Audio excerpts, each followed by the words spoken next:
What if I told you that one of the most powerful emperors in ancient history is mentioned by name in the Hebrew Bible more than any other foreign ruler? That a Persian king became known as a Messiah, literally anointed by God, despite worshiping completely different deities, and that his decision to free an enslaved people would reshape the course of Western civilization forever? Today we're diving into the extraordinary relationship between Cyrus the Great of Persia and the Jewish people, a story of liberation, religious tolerance, and one of history's most unexpected alliances. But before we begin, I want to mention something fascinating. While researching this video, I kept finding parallels between ancient Persian astronomy and Jewish timekeeping. If you're interested in how ancient civilizations understood the cosmos, I highly recommend checking out The History and Practice of Ancient Astronomy by James Evans. It's linked in the description. The connections between Persian and Jewish astronomical knowledge during this period are absolutely mind-blowing. Now let's travel back 2,500 years to a time when empires rose and fell like the tides, and one man's vision of kingship would echo through millennia. To understand why Cyrus's actions were so revolutionary, we need to set the stage. Picture the ancient Near East in the 6th century BCE, a world dominated by brutal empires where conquest meant not just political subjugation, but cultural annihilation. The Assyrians, who ruled before the Babylonians, were infamous for their cruelty. When they conquered a city, they didn't just take prisoners. They systematically deported entire populations, separated families, and deliberately destroyed cultural identities. They impaled rebels on stakes outside city walls as warnings. Their own royal inscriptions boast about pyramids made of human heads. Then came the Babylonians under Nebuchadnezzar II. In 586 BCE, after repeated rebellions, Nebuchadnezzar lost his patience with the kingdom of Judah. His forces laid siege to Jerusalem, and when the city finally fell, the destruction was absolute. The Temple of Solomon, the spiritual heart of Judaism, was burned to the ground. The city walls were demolished. And here's the unusual fact many people don't know. Archaeological evidence suggests that Jerusalem was so thoroughly destroyed that it remained virtually uninhabited for decades afterward. We're not talking about a quick raid. This was systematic urban devastation. The Babylonians then deported the Jewish elite to Babylon. The educated, the priests, the craftsmen, the nobility. This wasn't just a political move. It was designed to prevent any future rebellion by removing the leadership class. This event became known as the Babylonian Exile, or Babylonian captivity, and it represented an existential crisis for Judaism itself. Why? Because Jewish religious practice was centered on the temple in Jerusalem. Without the temple, how could they offer sacrifices? Without the land God had promised them, did the covenant still hold? The exile forced a complete reimagining of what it meant to be Jewish, leading to the development of synagogues, increased emphasis on Torah study, and the crystallization of monotheistic theology. In Babylon, the Jewish exiles lived in communities along the Kabar River near the city of Nippur. And here's where it gets interesting. They weren't in dungeons or slave camps. They had relative freedom to maintain their communities, engage in commerce, and practice their religion within limits. Some even prospered, but they were still exiles, foreigners in a strange land, unable to return home. The Book of Psalms captures this anguish. By the rivers of Babylon, there we sat down. Yea, we wept when we remembered Zion. They had been in Babylon for nearly 50 years when a new power began rising in the east. A king from a relatively minor kingdom called Persis, modern-day Fars province in Iran, was beginning to reshape the political landscape. His name was Cyrus, and he would become known as the Great for very good reasons. Cyrus the Cylinder was born around 600–599 BCE, and his early life is shrouded in legend. The Greek historian Herodotus tells us that Cyrus was the grandson of Astyages, king of the Medes, and that a prophecy warned Astyages that his grandson would overthrow him. Sound familiar? It's basically the Persian version of the Moses story, or the story of Oedipus, the endangered royal infant who survives to fulfill his destiny. According to Herodotus, Astyages ordered the infant Cyrus killed, but the servant tasked with the deed instead gave the baby to a shepherd to raise. Cyrus grew up not knowing his royal heritage, but eventually his natural leadership abilities revealed his true identity. When he came of age, he did indeed overthrow his grandfather and united the Persian and Median kingdoms. Now, how much of this is true, we don't know. Ancient rulers loved origin stories that made them seem destined for greatness. But here's what we do know for certain. Cyrus was a brilliant military strategist and an even more brilliant politician. Between 550 and 539 BCE, Cyrus conquered an astonishing amount of territory. He defeated the Medes, then turned west and conquered Lydia in Asia Minor, modern Turkey, including the fabulously wealthy King Croesus. Then he turned east and conquered vast territories in Central Asia. His empire stretched from the Mediterranean to India, from the Persian Gulf to the Caucasus Mountains. But here's the unusual fact that sets Cyrus apart. He didn't rule like other ancient conquerors. Most kings of this era believed in the total submission of conquered peoples, destroy their temples, suppress their gods, make them adopt your ways. Cyrus did the opposite. He practiced what modern historians call cultural pluralism. He allowed conquered peoples to maintain their own religions, languages, and customs. He didn't present himself as a Persian overlord, but adapted to local traditions. In Babylon, he would be proclaimed a Babylonian king chosen by Marduk. In Persia, he was chosen by Ahura Mazda. This wasn't just clever propaganda. It represented a genuinely different philosophy of empire. And speaking of Babylon, by 539 BCE, Cyrus had his eyes on the greatest prize of all, the city of Babylon itself, the largest and wealthiest city in the world at that time. The Babylonian king Nabonidus had made himself unpopular with the Babylonian priesthood by favoring the moon god Sin over the traditional chief god Marduk. The city was ripe for conquest. According to multiple sources, Cyrus's forces entered Babylon without a battle. The Cyrus Cylinder, a clay artifact from this period, claims that the people welcomed him as a liberator. While we should take ancient propaganda with a grain of salt, there's archaeological evidence that Cyrus's conquest of Babylon was unusually peaceful for the era. And this is where the Jewish story intersects with Persian history in the most dramatic way possible. In 538 BCE, in the first year of his reign over Babylon, Cyrus issued a decree that would change the course of Jewish history forever. The proclamation is recorded in the book of Ezra, and it goes like this. Thus says Cyrus, king of Persia, the Lord, the God of heaven, has given me all the kingdoms of the earth, and he has charged me to build him a house at Jerusalem, which is in Judah.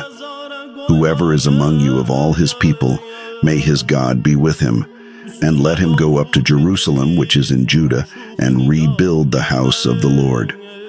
Let that sink in for a moment.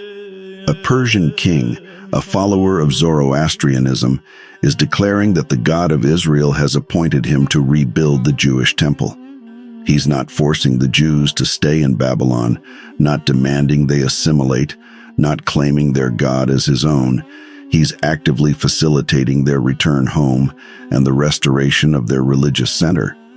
This was unprecedented. No ancient conqueror had ever done anything like this. But here's the unusual fact that most people miss. The edict didn't just give permission to return, it provided imperial funding for the temple's reconstruction. Cyrus ordered that the temple vessels that Nebuchadnezzar had looted be returned. He allocated funds from the royal treasury. He assigned a governor, Sheshbazzar, to oversee the return and rebuilding process. Why would he do this? Historians have debated this for centuries. Some say it was pure political calculation. Having a loyal population in the strategic region of Judea was useful. Others point to Cyrus's genuine policy of religious tolerance. The truth is probably a combination. Cyrus was religiously tolerant and politically savvy enough to realize that respecting local traditions created more stable, loyal subjects than brutal suppression. Now here's another fascinating detail. Not all the Jews returned. After 50 years in Babylon, many had established lives, businesses, families. Some Jews were prosperous. The journey back to Judea was dangerous, and the land was in ruins.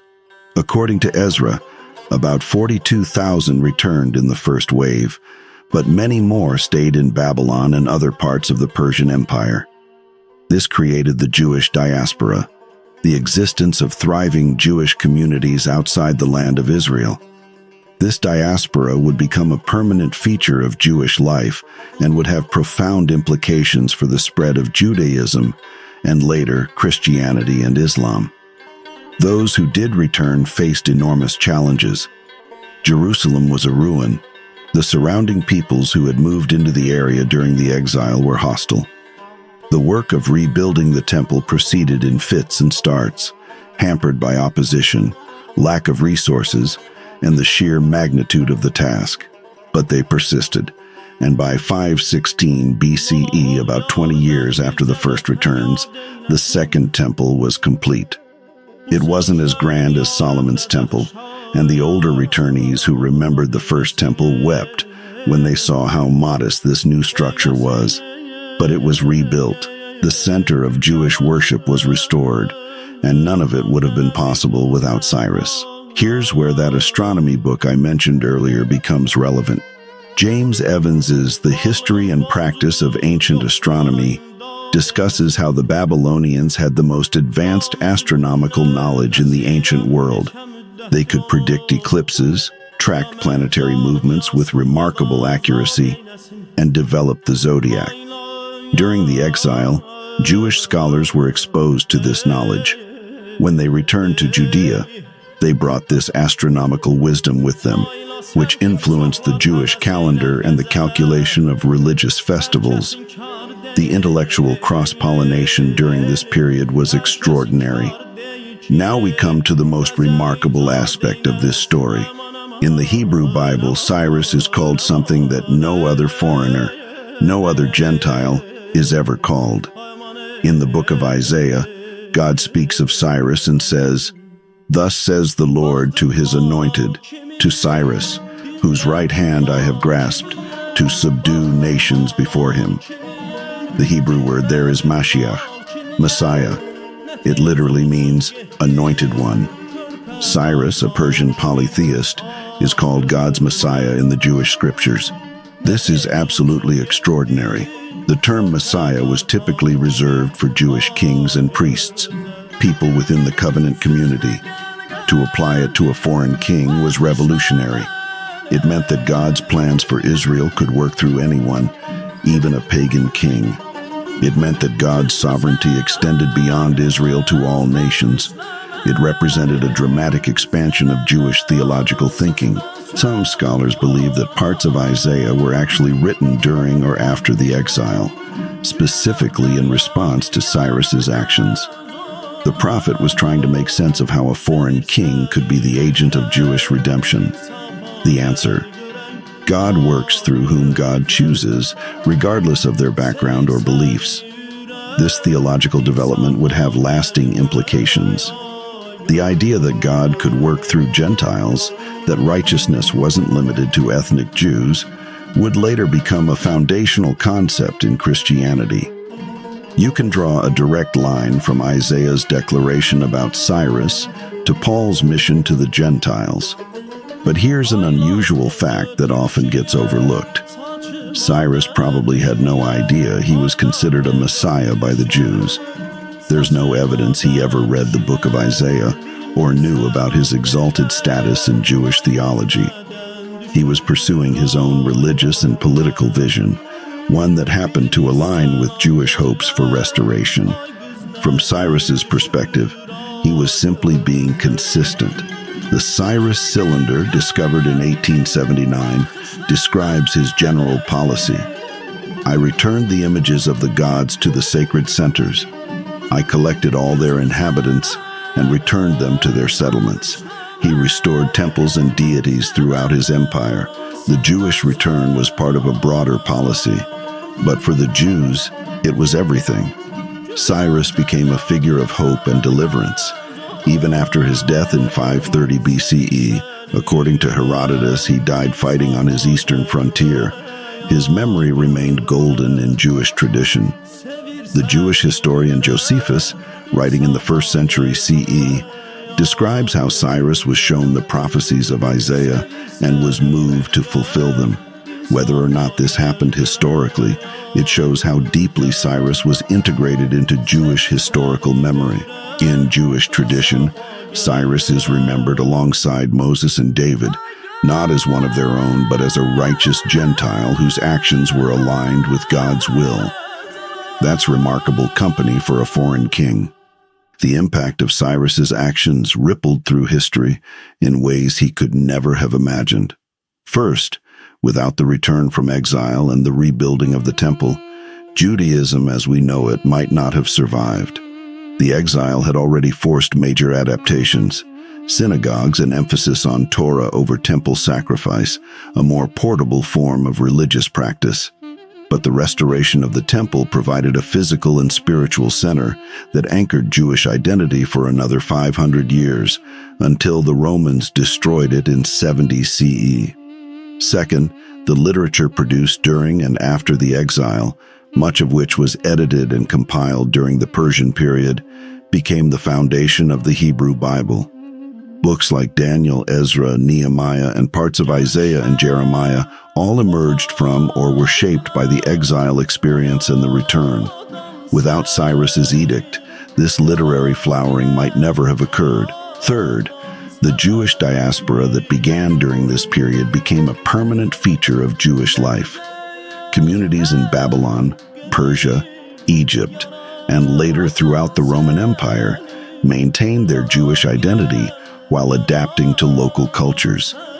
This prepared the ground for the later spread of Christianity, which emerged from a diasporic Jewish context. Fourth, the model of religious tolerance that Cyrus represented, however imperfectly implemented, stood as an alternative to religious persecution. Later, Persian kings didn't always live up to Cyrus's example, but the principle had been established. When later empires like Rome persecuted religious minorities, they were judged against the standards Cyrus had set. Here's an unusual modern connection. When the United Nations adopted the Universal Declaration of Human Rights in 1948, some scholars pointed to the Cyrus Cylinder as an ancient precedent for human rights, the idea that rulers should respect the customs and beliefs of their subjects. There's debate about whether this is historically accurate or a modern projection, but it shows how Cyrus's legacy continues to be invoked. In Iran today, Cyrus is a source of national pride, a symbol of Persian civilization at its peak. For the Jewish people, he remains the righteous Gentile who restored them to their land. It's rare for a historical figure to be honored by two cultures with such different histories and traditions. There's also a fascinating astronomical footnote here. The Persian Empire inherited and expanded Babylonian astronomical knowledge. The Persians developed a remarkably accurate calendar, and their astronomical observations influenced later Greek astronomy. When Jewish scholars returned from exile with Babylonian astronomical knowledge and then lived under continued Persian rule, there was ongoing exchange between Persian and Jewish astronomical traditions.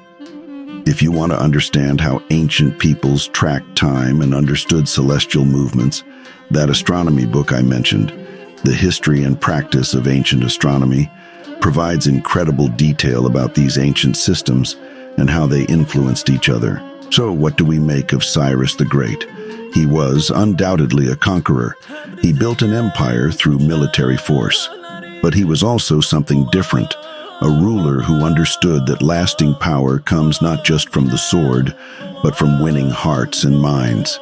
He recognized that people don't have to become Persians to be loyal subjects of a Persian king. For the Jewish people, Cyrus was nothing short of a miracle, a deliverer raised up at the darkest moment, a powerful king who restored what was lost. That he was a foreigner, a worshiper of other gods, didn't matter. What mattered was his actions. And perhaps that's the most unusual fact of all. Sometimes the most important people in a nation's history don't come from that nation at all. Sometimes salvation comes from unexpected places. Sometimes a Persian king becomes a Jewish Messiah. Cyrus the Great died over 2,500 years ago, but his legacy endures. In Jewish liturgy, in Persian pride, in the very concept of religious tolerance. Not bad for a shepherd boy who became king. If you enjoyed this deep dive into ancient history, please like this video and subscribe to the channel. We've got more unusual biographical facts from the ancient and medieval worlds coming your way. Thanks for watching, and I'll see you in the next one.